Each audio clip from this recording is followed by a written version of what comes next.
Did you think it was going to go any other way? Welcome into the San Francisco 49er Access Podcast. My name is Sterling Bennett, welcoming you to the undefeated club after week 4. The San Francisco 49ers take down and pluck every single feather off those pesky Arizona Cardinal wings and win 35 to 16, advance to 4-0 on the year. One of two teams remaining undefeated through week number 4. How did this happen? What brought us here? We're going to dive into every little detail that happened on the field at Levi Stadium, where the San Francisco 49ers continued their 4-game win streak this year, as Brock Purdy was great. Christian McCaffrey, record-setting performance, had 4 touchdowns on the day. Brandon Aiyuk came back. The defense looked stout. They might have a concern, but the defense still was lights out for the better half of this game. Want to ask you to subscribe and leave a like on the video. And without further ado, let's dive into what happened in week 4 between the San Francisco 49ers and the Arizona Cardinals. Again, already stated plenty of times so far, San Francisco wins this game 35 to 16. And from the get-go, this was clearly a Christian McCaffrey day for the San Francisco 49ers. Through their first 2 drives of this game, Christian McCaffrey had touched the football 12 of their 17 plays, had 85 yards and 2 touchdowns. Through 3 of their drives, of their 22 offensive plays, Christian McCaffrey touched the ball 14 times for 93 total yards and 3 touchdowns. If I tell you anything other than this was the Christian McCaffrey CMC show, I'd be lying to you. In fact, we need to continue, put on Twitter, and give a barrage of tweets or posts on X and Facebook and Instagram to the NFL saying Christian McCaffrey for MVP. He's been that good this year, on another level in this game. And right now, I believe he's been the best offensive player in football through 4 weeks of the NFL season. But again, from the get-go, San Francisco came out with a vendetta, almost like Kyle Shanahan wanted to prove that his offense would have ran through the Jonathan Gannon defense out there in Philadelphia last year. Now the head coach of the Cardinals this year, putting up a quick 21 points in 3 drives. San Francisco's offense to start this game had 3 drives minus the 1 drive or 1 play kneel down before halftime. Their first 3 drives of the first half, the only 3 drives they had in the first half, 3 drives, 22 plays, 16 first downs, 205 total yards, 9.3 yards per play, and 21 points. In this game, San Francisco tallied the first touchdown scored, the first points scored against the Cardinals on the very first drive of the game all year long. Something Washington, the Giants, and those Dallas Cowboys, who San Francisco plays next Sunday night in prime time at Levi Stadium, something the Cowboys have yet to do or did not do against the Cardinals last week. It was also the first time in this game at the end of the first half where the Cardinals were down at halftime. From the get-go, San Francisco dominated this game, made it a point to say, hey, we haven't played in 10, 11 games. We're going to come out hot with the vendetta. Like, we want to hunt the opposing offense. We're going to crush, run through, run around, and annihilate the Cardinals defense, and they did just that. San Francisco, through 4 games, looks like the best team in football, bar none. Buffalo Bills, they had a couple of good games, lost in week 1 to the Zach Wilson-led Jets. The Dolphins, 70 points against the Broncos, that only put up 20 against Buffalo. Philadelphia Eagles squeak by Washington in overtime, barely beat Minnesota, and just inch out the Patriots. The Dallas Cowboys lost to this very Cardinals team. In fact, this very Cardinals team is the team Dallas could only muster 16 points against. It's not as if other teams have been dominating the Cardinals. Tough fought loss against the Commanders in week 1. Barely lost to the Cowboys, to the Giants in week number 2. Blew a 20-point lead in the second half. Gave up 31 points in the second half to the Giants. The Cowboys beat them and came into San Francisco riding high, thinking they had a chance. Again, from kickoff, San Francisco will let their defense do the talking. First drive for Arizona, 3-and-out, punt. First drive for San Francisco, marches their way down the field to Christian McCaffrey show, touchdown. Next drive for the Cardinals, punt. In fact, the Cardinals, to begin this game, their first 2 drives, and we'll get into the rest of the game here quickly, but the first 2 drives for the Cardinals, 10 plays, 23 total yards, and 2 punts. Again, going back to San Francisco's first 3 drives, 22 plays, 16 first downs, 205 yards, 9.3 yards an attempt, and 21 total points. A perfect first half by the San Francisco 49ers. Gave themselves a 21-10 lead going into halftime. Gave themselves much-needed cushion for the Cardinals' eventual push late in this game. There was a certain time in this outing where it was a 5-point game, and you're sitting back saying, whoa, what's going on here? But the Niners, from get-go, led, never looked back, and even when things got a little dicey or a little close, there never was a hint of nervousness or being scared or worried about what could happen. Could this be an upset? Could it be a trap game? There was so much conversation of, they better watch out, Cardinals trap game. They just beat Dallas. And what did I tell you? In fact, I believe I said final score 33-17, and it happened to be 35-16. And the only reason why Arizona didn't get 17 points is because they went for 2, and San Francisco still stopped them with 10 men on the field. San Francisco, the 49ers, the red and gold, are the best team in football. Of the remaining undefeated teams, have yet to struggle against an opponent, have scored 30-plus points in 4 straight games this year. They scored 35 points in this game. Christian McCaffrey could have had 5 touchdowns, and this is without a truly 100% Deebo Samuel.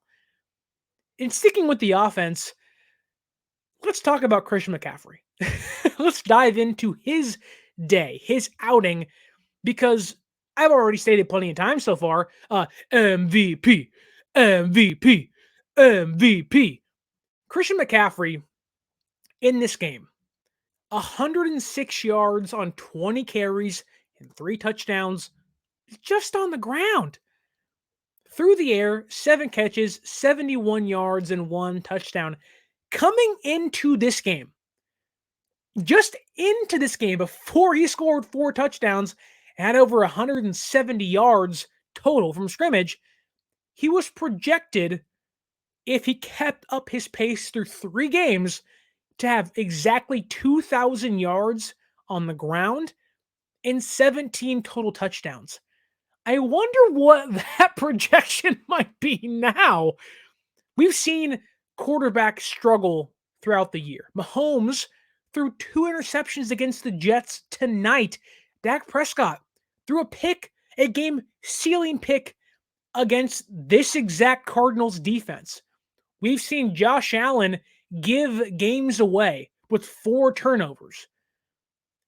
There really only is right now 2 MVP frontrunners, and I can argue that one of them had their worst game of the season against the Buffalo Bills, that being Tua Tagovailoa this weekend. Christian McCaffrey, through 4 weeks, is the MVP of the NFL. In fact, with players that have had through the first 4 games of a season, 600 scrimmage yards and 7 scrimmage touchdowns, it's only happened 3 times in NFL history. Do you know who's in that company? Obviously, one is Christian McCaffrey. Then it's 1995 Emmitt Smith, the NFL's career-leading rusher. Then there's Jim Brown, arguably, who did it twice, mind you, arguably the greatest running back in NFL history. Christian McCaffrey, through 4 games, is on par with current Hall of Famers. And Christian McCaffrey keeps on this pace, can not only be the MVP, but also put the gold jacket on, my friend. Now, let's not get ahead of ourselves, but at age 27, been in the NFL for 6-7 years, could I argue that this right now is Christian McCaffrey's peak? I get it. He has Deebo and Aiyuk and Kittle and Purdy around him to help facilitate and keep him fresh and keep the eyes off of him. But it's not like Christian McCaffrey in this offense hasn't been the best player and most consistent of the 4 or 5 superstar players they have since being acquired, like since day one, in a week where Christian McCaffrey played 2 games. Carolina played for them, and the Chiefs played against them for San Francisco. He was an instant impact player. Christian McCaffrey right now is the best version of himself we've ever seen. And this is a player they acquired assuming he was already one of the most dynamic players in football. Like when San Francisco traded for Christian McCaffrey, those are my exact words. If he's healthy, they've acquired top 5, top 2 best running back in football, one of the best and impactful weapons you can have on an offense. And Christian McCaffrey, through 4 games so far, has 7 touchdowns. Christian McCaffrey in this game totaled or surpassed his season total, came in with 3, left with 7 because he had 4 in this game alone. And it's not just, 1-yard rushes up the middle. He'll have a splash 54, 61-yard run against Pittsburgh, do it again against the Rams. But he's averaging 7 yards, 6 yards a pop. It feels like every time you think, oh, they got him, they're going to stuff him. They don't. In this game alone, Christian McCaffrey had maybe 1 rush for a loss, and it's because the offensive lineman missed the block. In this game alone, San Francisco had 2 plays, maybe 1 Deebo Samuel and 1 Christian McCaffrey run that were for losses. They had 2 total plays minus a Brock Purdy sack for loss. This offense was humming, well-oiled machine. It felt like that. I mentioned this on the 95-7 The Game overtime postgame show, that it feels like this offense is like an army. They're all moving as one mind and one brain, and it feels like that they all have the exact same goal of, we're going to annihilate and kill and destroy and make them bleed and suffer. No one's going to stand in our way as we embark on our road to a Super Bowl. For this Niners team to take it even further, I'm a nerd. I like the movie Alien. I also love its by far better sequel, Aliens. Shout out Bill Paxton, R.I.P. But it's like a hive mind. The aliens, the xenomorphs, or to make it more real life, the insects that they're based off of, bees and ants and other beetles, they're hive-minded. San Francisco's hive mind is being controlled by their quest for the 6th Super Bowl in franchise history. The thing that they've been missing for years and years and years, the one thing that's yet to be attained by Kyle Shanahan in this Niners core. Their goal, their hive mind, is do everything they can to reach the summit of the NFL and stand up as champions. Whether it's Kyle Shanahan, the GM, Jed York, giving them extensions, to keep this hive mind working, to almost confirm at least seasonal, regular season, somewhat playoff success that permeates all the way down through the organization, from the quarterback to the running backs to the receivers, the defensive players, practice squad guys, special teams, gunners, kickers, punters. San Francisco, of all the teams this year, and there are many good teams in football, are a hive mind with one goal in their sights: a championship, a Super Bowl victory. And when you're 4-0, one of the remaining undefeated teams of two currently, and of those two teams, of the entire NFL, you have played the most dominant football of the other 31 teams. There is no team right now that can hold a candle to what San Francisco has done. Now, it's not me being a homer and because I have a Niner podcast, it's just me being honest. Yes, things can change. San Francisco could lose against the Cowboys next week, and you're going to hear me complaining and screaming, and how did this happen? And where do we go from here? You can't lose to the Dallas Cowboys. But right now, schedule reading and trying to look forward, when reading a schedule, can you name me one team that San Francisco would not be favored against? I can only think of one. Week 13 in Philadelphia, after I believe, Thanksgiving Day matchup against Seattle, going from the West Coast to the East Coast. That is the only game I can point to and say, ooh, that one worries me. That's the only one. Other than that, and I'm not saying they're going to go undefeated or only lose one game, but it is abundantly clear they made it a point that we are going to get off to a hot start. What did I say week one? I don't know. Against Pittsburgh, this team has started off really slow, 3-5, then 4-4. What have they done so far? Oh, they're 4-4. They're 4-0 for the first time since 2019, the year they went to the Super Bowl. I'm not confirming that's going to happen again, although they were my pick to make it there. Right now, San Francisco as a whole, and this is Christian McCaffrey and Brock Purdy's play in this game, and we'll get to him in a second, and Brandon Aiyuk and George Kittle. You can tell that the goal is Super Bowl or bust, and they made it the point to, we must get off to a hot start, knowing the schedule's only going to get tougher. As of now, they are 4-0. Seattle is 2-1, the Rams are 2-2, and the Cardinals are 1-3.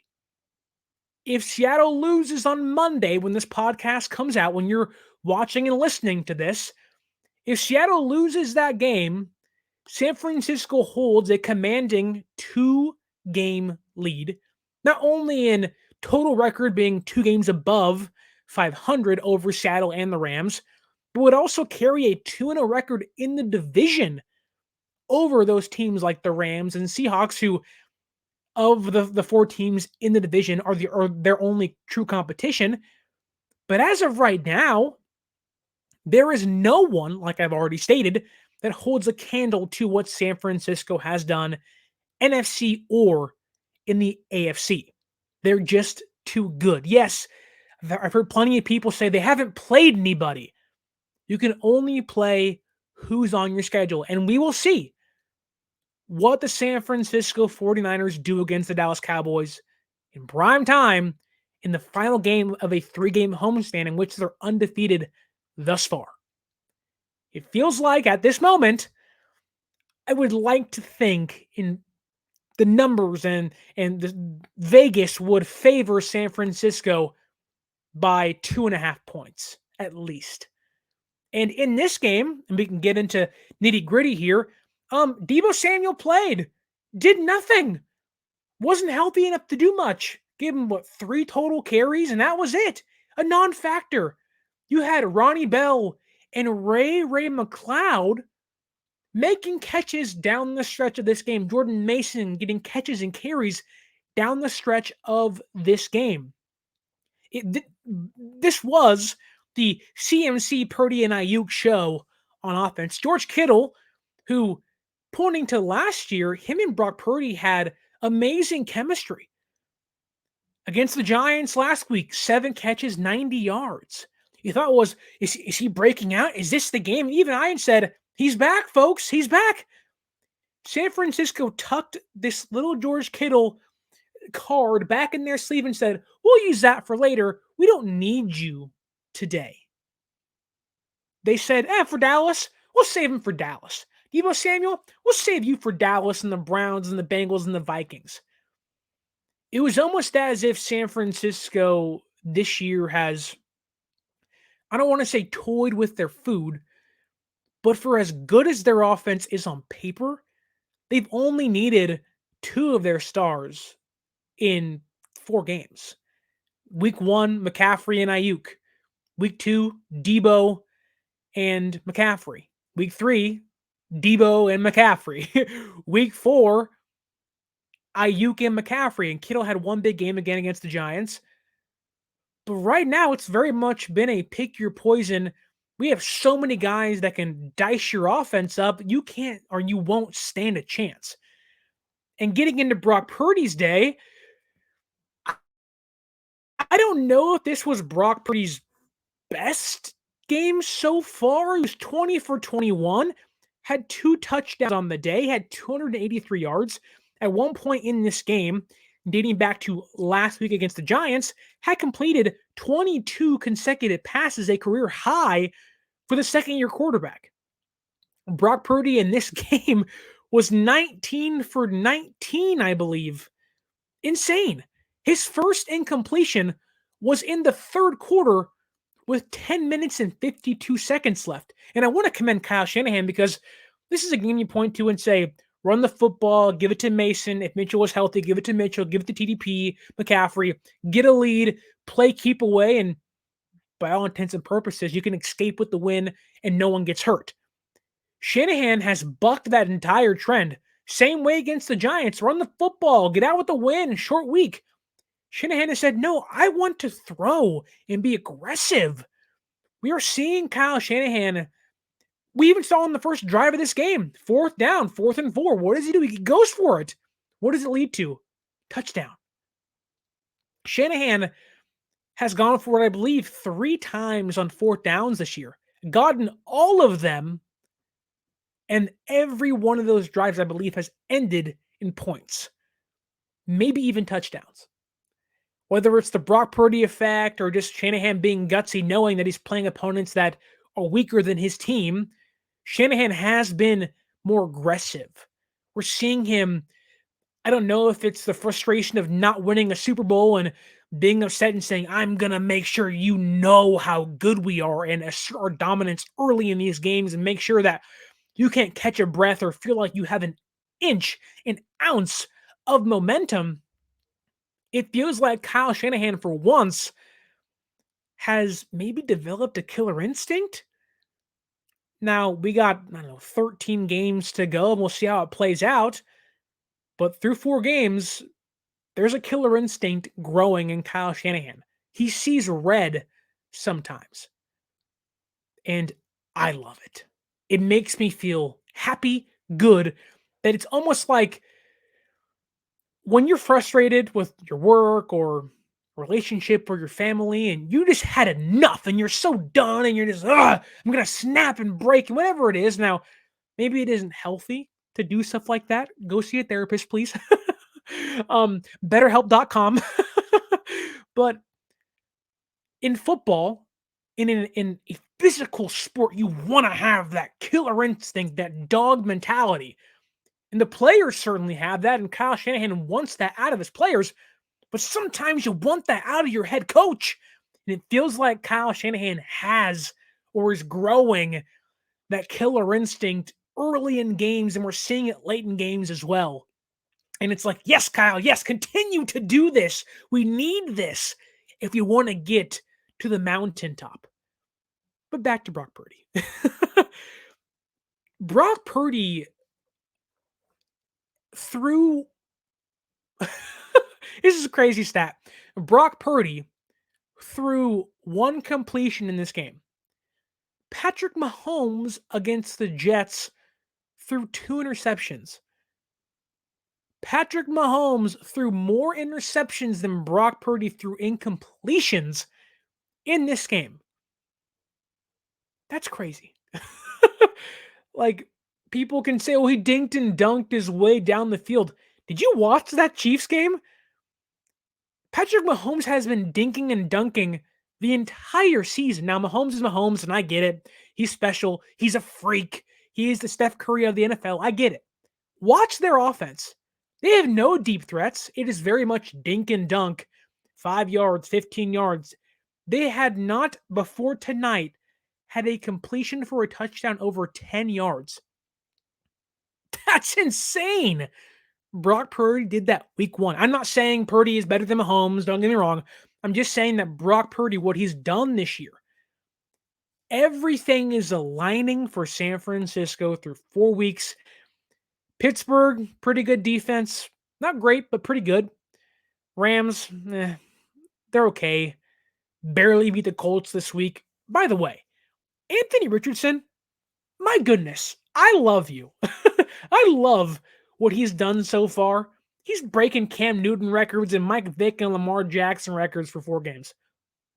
I love you, Anthony Richardson. I wish he would have beat the Colts, or the Rams, excuse me, but I digress. Anyways, Brock Purdy's doing things special. In fact, I was saying on the postgame show again on 95.7 The Game, it's almost as if, because every time you hear about the broadcasters, whether it's Mark Sanchez, who was god-awful in this game broadcasting, whether it's, whoever it is, Al Michaels or whatever, every one of them talks about Brock Purdy's preparation. He prepares so well. Kyle Shanahan, he prepares better than anybody. His own teammates prepares better than anybody. And I always point to Kyle Juszczyk and Christian McCaffrey. Kyle Juszczyk is better known as the second center on the offense. He can point out mics and designate shifts and how the offense should call plays. With Jimmy Garoppolo here, Kyle Juszczyk was a massive help to the offense. Christian McCaffrey, we've heard the whole time he's been here, he is another quarterback. He studies so well. He knows where everyone's supposed to be. He's so smart.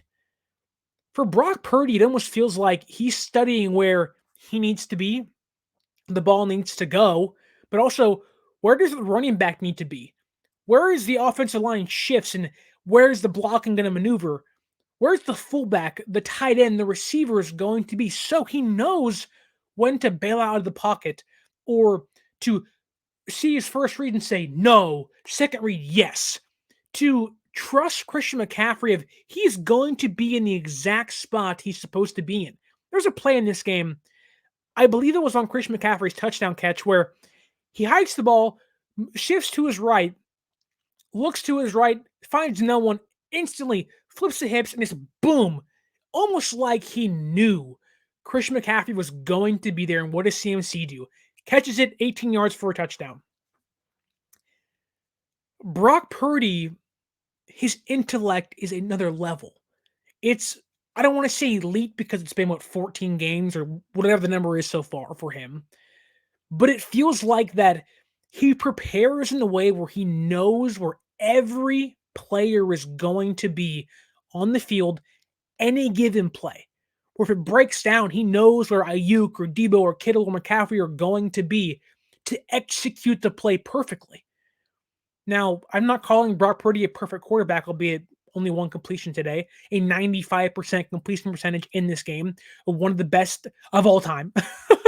Most since Steve Young, I believe, in 1995, 4.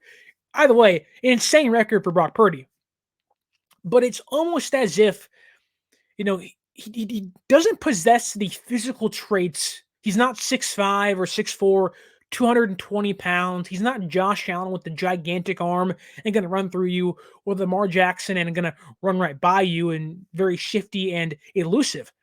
Although Brock Purdy is quick and elusive, doesn't have the biggest arm. We saw today, he underthrew Aiyuk for a 45-yard pass, and Aiyuk, being the amazing player he is, gets back under the football and fights double coverage to catch the ball. But it's the fact that Brock Purdy says, F it, Aiyuk's down there somewhere and trusts his receiver. The fact that Brock Purdy in this game had 3 passes over 25 yards. All the talk of, those passes he missed against the Rams are going to come back to haunt him, and certainly they would in a bigger game where they lose, because eventually they're going to lose a game. It happens. It's life. It's football. Brock Purdy hit those 3 big passes today. Trusted his star receiver, Brandon Aiyuk, coming off a shoulder injury, was healthy enough, good enough, and could catch the football. He trusts his players. He knows it feels like any quick out or cut, they are going to be there. I don't want to say it's Brady-esque, but it's almost Brady-esque where if you're not at your route, at your spot, he's going to light you up and get in your face and make sure you know or not trust you again. Now, that part isn't Brock Purdy, but the fact is that Brock Purdy believes in Ronnie Bell and McLeod and Juwan Jennings and Jordan Mason that you are going to make your cut at the right time, where my precision needs to align with your cut. And that's back to the hive mind, perfection. If you want to be an elite quarterback, yes, you have to have physical traits, but you also have to have the brain to not just execute and dissect defenses, but also prepare yourself where if things break down or your first read and second read aren't there, where does the ball go next? And have the timing, the wherewithal of, I have 1 second, 2 seconds, they're not there. Go to my check down. It's Christian McCaffrey, boom, 18 yards for touchdown. Brock Purdy has that. He has this cerebral ability in his play to, he's not going to give you a 45-yard pass every single time. And to certain people, it's going to be dink and dunk. But because he prepares himself so well and aligns with Kyle Shanahan's mind, they are almost one of two, right? That's why the offense works so well with him. Jimmy G, for as great as he was, and I don't want to hate on him, the brain part wasn't there. He would check out during the offseason, right? On top of physical traits not being there. Now, Jimmy had his strengths, precision passing on quick routes, and timing was usually good. But it was, if the first read's not there, what do I do? Shanahan, at certain points, his first season here in 2017, was angry with him because he wasn't grasping things fast enough. Colin Kaepernick and Jim Harbaugh. Kaepernick, insane physical traits, a cannon for an arm, insane speed. Kaepernick didn't take the time to progress physically. He capped himself off. Now, there are certain times where athletes just can't get past the wall. They can't break through the glass ceiling. It happens. You can have, you remember that guy Oakman for Baylor? He was just jacked and huge. He just couldn't break the barrier of, I'm a physical specimen, but I don't got it up here.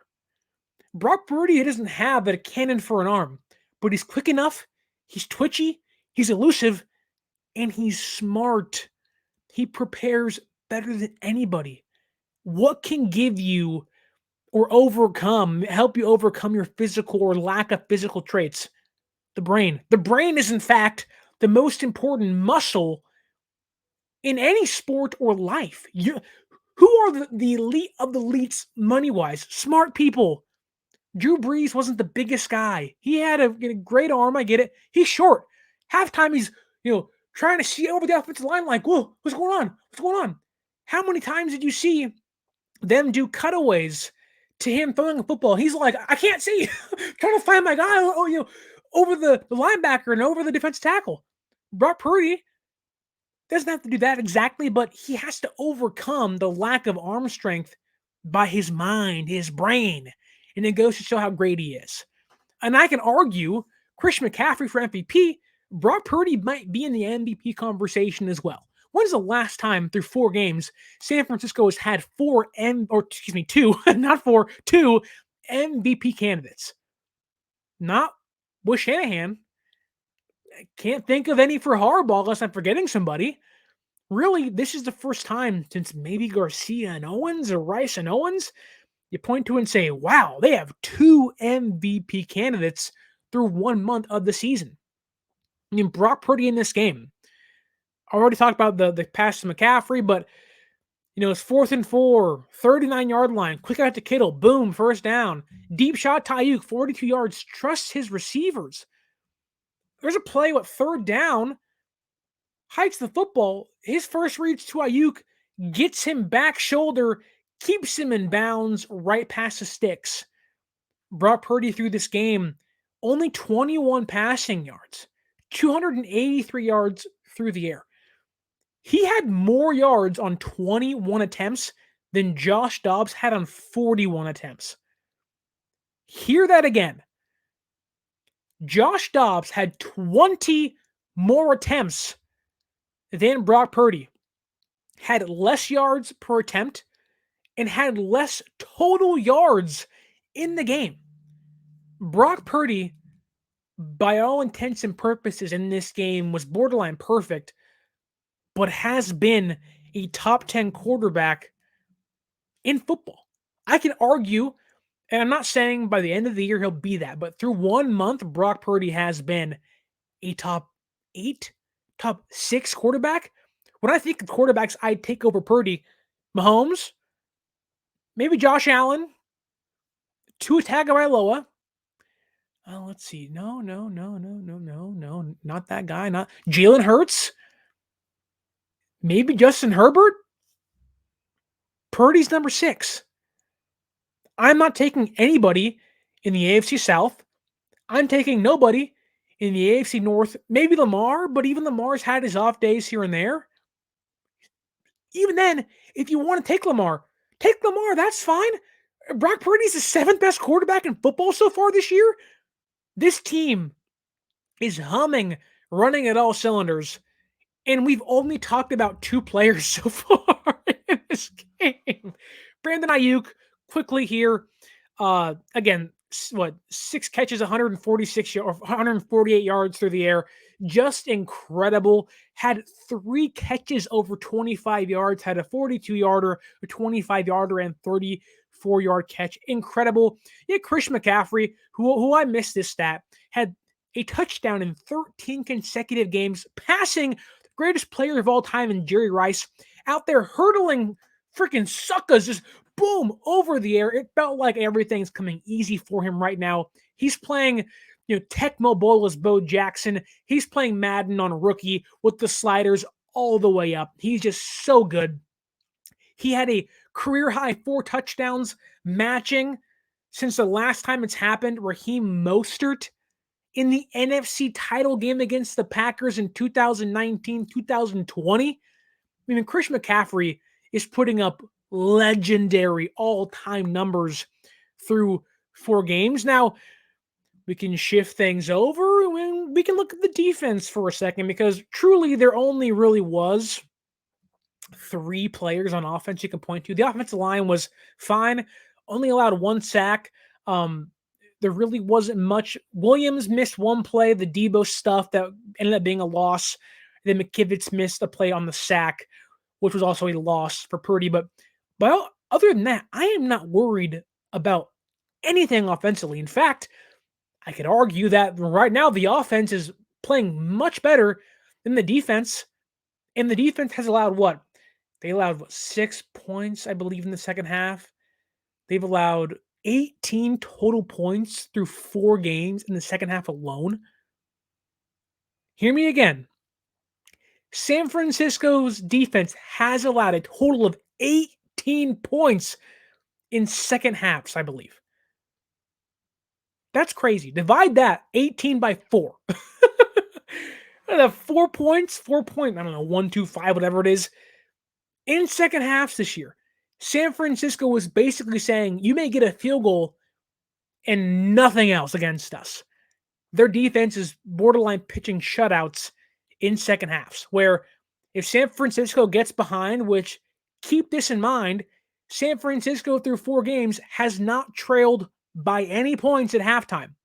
The Rams game was close, 1 second away. What do? Touchdown.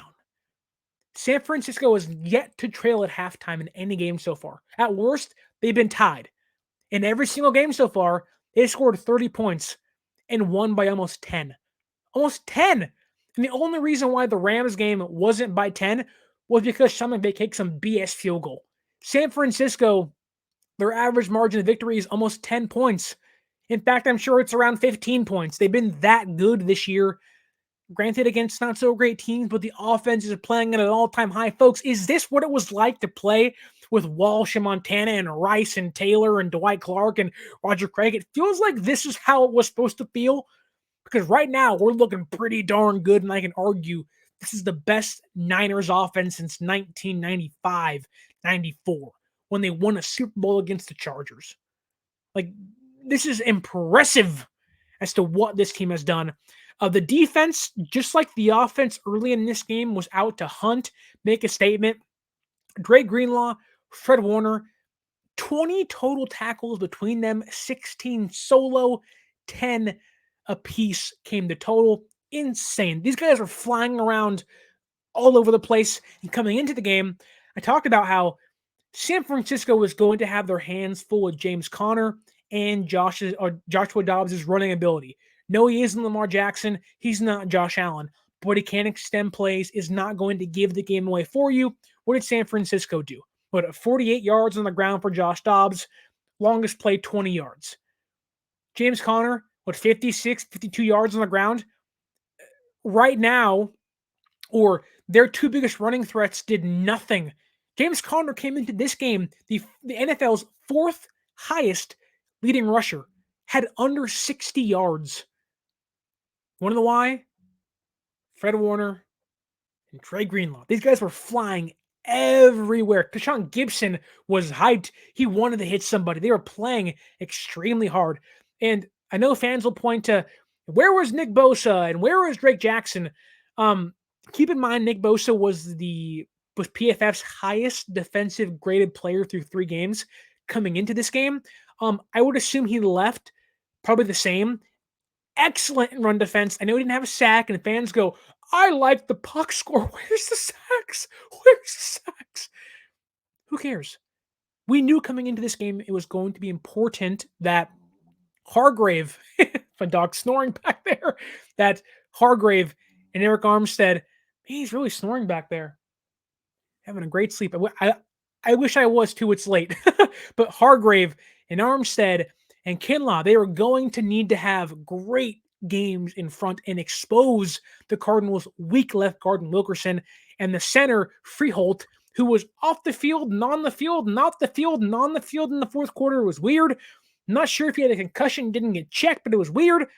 They did just that. Javon Hargrave got a sack today. I think he has 3 so far this year. I mean, he's been worth every single penny. They pushed the interior. It felt like, I had no idea what the pressure numbers are for this game, but it felt like Josh Dobbs was having to evade or move out of the pocket a lot, where there was guys in his face almost all day long. There wasn't many sacks, only 1, I believe, but it felt like they were getting pressure to him and making it tough for him to execute the offense. Now, there was a time in this game where a little dicey, a little scary, but we all breathed and said, whew, we're okay. Goose, anchor, go out there and anger management, Jack Nicholson and Adam Sandler, goose, blah, blah. Like, right? But there was a time in this game where it did feel like that, okay, this is the Cardinals' final push. They're going to make their run here. The Cardinals' first 2 drives of the game, 10 plays, 23 yards, 2 punts. Their next 3 drives, which included a fake punt, I mean, they were really going for it on their own territory, and they barely got it. I mean, you got to give them kudos. Jonathan Gannon wanted to go out there and make a win, make a statement, give his team some confidence, did just that with that fake punt. But 3 drives, 37 plays at 226 yards and 16 points. The Cardinals weren't great in this game, but they had 3 drives that made things pretty interesting. And you're like, oh, like what's going on here? Like, somebody sound the alarm. Offense needs to score some points. Need a takeover. Need a turnover. Someone get the ball back. But look, what does the offense do? And the defense gave up a 99-yard drive. I because Wishnowsky plants that ball at the 1. Kendall Sheffield, elevated from the practice squad for this game, catches it. Oh, falling out of bounds and pushes it back inside. Tier Pepper picks it up and boom, at the 1-yard line. And you're thinking, well, they're not going to score here. And what do the Cardinals do? To their credit, march 99 yards downfield and score a touchdown. And you're sitting there and you're like, oh my God, no, what's going on? And you sit down, and to tell you how insane, how rare a 99-yard drive against a Niners defense is, and there's some bad defenses in the last 20 years. We're talking the last time that happened, that San Francisco's defense allowed a 99-yard touchdown drive, was September 15th, 2002, against the Jake Plummer-led Denver Broncos. It's been 21 years. We're talking defenses that had, Ahmed Plummer and Michael Rumpf and Derek Smith and Jeff Ulbrich, and just guys you're like, who is that? The Walt Harrises and the Nick Clements and Tony Parrish and the pre-Harbaugh days where you're like, what is going on? Who is that guy? Shante Spencer. And you're like, even they didn't do it? Really? Man, the Niners were still pretty good in 2002.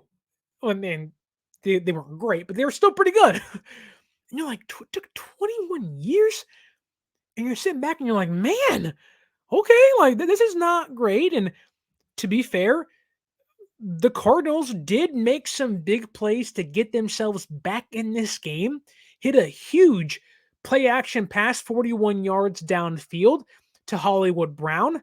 Michael Wilson had 2 touchdowns in this game, capped off their 99-yard touchdown drive, which Stanford Cardinals, your football team might suck, but former Cardinals had 6 touchdowns in this game.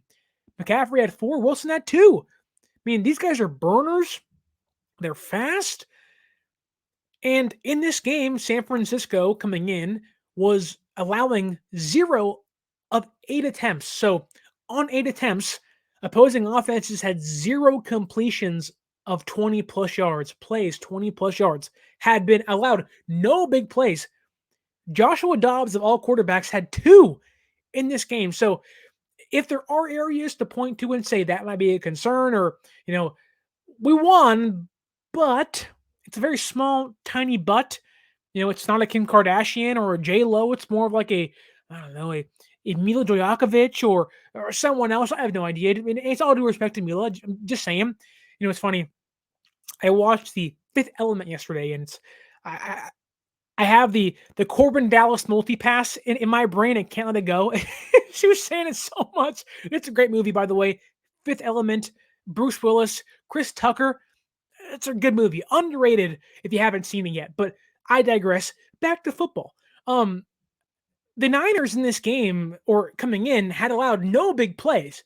Joshua Dobbs had 2 in this game alone, and gave his team a chance to win. Now, wasn't going to be the reason they won the game, but was going to give his players like Connor and Brown and Wilson a chance to make a big play and get them back in the game. And again, if there is a reason to be concerned, or there was a reason to, point to and say, but this happened. And I think of anything, the biggest concern is, what are we doing with Ambry Thomas?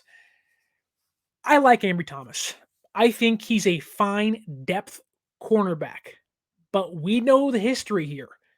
Played really bad in 2021 to begin, picked it up late, ended poorly. Came into last year unmotivated. His body wasn't right. His brain wasn't right. He just wasn't in a good place to take the next step. What did he do? Took a step back. Almost found himself benched or traded and cut. Came in this year, new defensive coordinator. Even I said, this could be a fresh start for him. He looks really good in camp, and things just feel different for Ambry Thomas. I want him to play well. Why does Steve Wilkes keep removing Isaiah Oliver when he's playing well or playing good enough, and shifting Lenore inside and giving Thomas reps? I'm not sure what the infatuation is with benching a starting cornerback, or I don't know if it's they want to get Thomas reps and they have a big lead, put him in. But if that's the case, then take out the entire defense and put the backups in. If that's the entire, if that's the idea or that's, what they want to do, why is Christian McCaffrey getting reps with 2 minutes left in the game? Right? It's like, I don't know. Again, I want Thomas to play well, but right now, as a fan, as someone who is invested in this team, hosts a podcast, and talks about this team, I don't know, 7 hours a week on here, if not more sometimes, I don't want to see him out there. In fact, I'm sitting here waiting for Will Mack to get healthy in 5-6 more weeks. I'm also waiting for Darrell Luter Jr., 5th-round pick out of South Alabama, to make his debut because Thomas has been a liability in a very short period of time or short sample size. He, in this game, and we've seen kind of this two faces of Ambry Thomas. First play he's in or first time he's targeted, step by step with Hollywood Brown, one of the fastest guys in football. And you're like, that was great. That was awesome. Yes, good things. Good. And the next play gets burnt on a double move by Michael Wilson. And you're like, really, man? Like, okay, one play, you can bounce back. There's some good and there's some bad. Meet in the middle, be consistent. I'd rather you be average than a roller coaster, right? Just be a player I can say, I know who you are. And right now, I have no idea who he is because then later, I think the defense is playing palms. He passes off the receiver to Hufanga. He breaks over late. Then you have Thomas and you have Greenlaw on the out receiver and they're double covering him. And you're like, oh, whatever. Then Wilson's open for a touchdown in the end zone. And you're like, man, like, I don't know if that's Thomas's fault, but it wasn't the right play. I didn't feel like it was the right move on that play. And I'm not going to sit here and say, well, I know what was supposed to happen, but it does, as a fan, and I'm sure you felt the same way, get him out of there. And what do? They pulled him out and put Oliver back in. And I'm not saying Lenore or Oliver make that play or don't make the same mistake, but it's less likely they do that, and it's less likely the Cardinals score with them on the field. That's the smallest gripe I have. Hufanga played great. Again, San Francisco had 10 players on the field and still stopped a 2-point conversion because Burks and Hufanga made a stop. Then after the game, you got James Conner freaking trying to choke or punch Hufanga in the face like, homie, do not touch the Tongan tiger. Do you know who you're talking about? He's going to freaking anamorph into a tiger and claw your face off. You got Kittle break. And like, also, if you're going to throw a punch, take the helmet off. You want to be a tough guy. Ooh, I'm going to flex. I'm a tough guy. You lost by 19. Suck it up. Go back to the hot Arizona, 145-degree weather out there and melt. Go back and suffer on that plane ride back out there because you a sucker doing nothing. You come into this game riding high, get your teeth punched in, and you want to start throwing punches? I don't care what was said. I don't care. I didn't like it when Trent Williams threw punches against the Giants. Don't do that. Do not put your hands on somebody else, man, woman, child, ever. Maybe you just don't touch other people unless it's consensual. Consent's important, you think? And I'm going to assume Hufanga was like, I would like you to not punch me in the face. And Connor tried to give a little cheap shot and was like, I got a helmet on, punch me. It's like, bro, if you want to throw fisticuffs, you do it outside in the parking lot when you feel like you want to be a man. But you know what a man doesn't do? Lose by 19 and throw a hissy fit because you got your feathers plucked. He just went boop, boop, boop, boop, bye. Boop, bye now. Enjoy Arizona. We'll enjoy being 4-0 playing the Dallas Cowboys. Next week, prime time, Sunday night football. San Francisco gets the win. Sure, there was a little bit of a down, but by all intents and purposes, by an all-encompassing mindset, the San Francisco 49ers for the fourth straight game have dominated their opponent, yet to trail going into halftime, yet to lose a game this year, are now 4-0 and 2-0 in the division, beat the Rams, beat the Cardinals, and the Seahawks lose tonight or tomorrow when it's recording Tonight, when you're listening and watching, maybe San Francisco is 2 games up on the division, leaving week number 4, preparing for Sunday night against the Dallas Cowboys. Hope you enjoyed the podcast. Brock Purdy was cooking. Christian McCaffrey was hurdling over fools, making some dum-dums look silly. Aiyuk was like, I'll put on a casual 148 yards. No big deal. And Deebo said, and Kittle said, we'll get healthy and we'll go show out against the Cowboys in week number 5. San Francisco caps off the homestand next Sunday, or I guess this coming Sunday, against the Dallas Cowboys at Levi Stadium. Want to remind you, use our promo code 49ers Access if you want to go to that game. If you're not in San Francisco, if you're in Canada, or you're in the Midwest or the East Coast, wherever you are, and you're coming down to the States or you're roaming around the U.S., if you want to go see the San Francisco 49ers play, use that promo code up above on the screen right here. I'll say it again, 49ers Access, and save yourself $20 off your first purchase at SeatGeek.com. It can at least pay for your parking, maybe even pay for your $6 gas. It's insane. But go support your Niners, your red and gold, and be with the faithful at Levi Stadium or on the road and travel and support the team with the discount. Also, if you want to buy some merch, you want to, first off, to end the show, hey, Mike Florio, the Arizona Cardinals, the Los Angeles Rams, the New York Giants, and the Pittsburgh Steelers have all been beat by Brock Purdy. Brock Purdy's undefeated in his entire career. Dude, screw that guy. Screw that guy. Brock Purdy is awesome. Anyways, you want to buy some merch, you want to buy a Brock Purdy jersey, a Christian McCaffrey 4-touchdown-a-game jersey, an Aiyuk, Hufanga, whatever merch you want to buy, a simple hat, a shirt, a jersey, use our Fanatics link up above or down below in the description and save yourself some money, and hopefully you'll support the show. In the meantime, also follow us on social media at 49ers_access is the Twitter.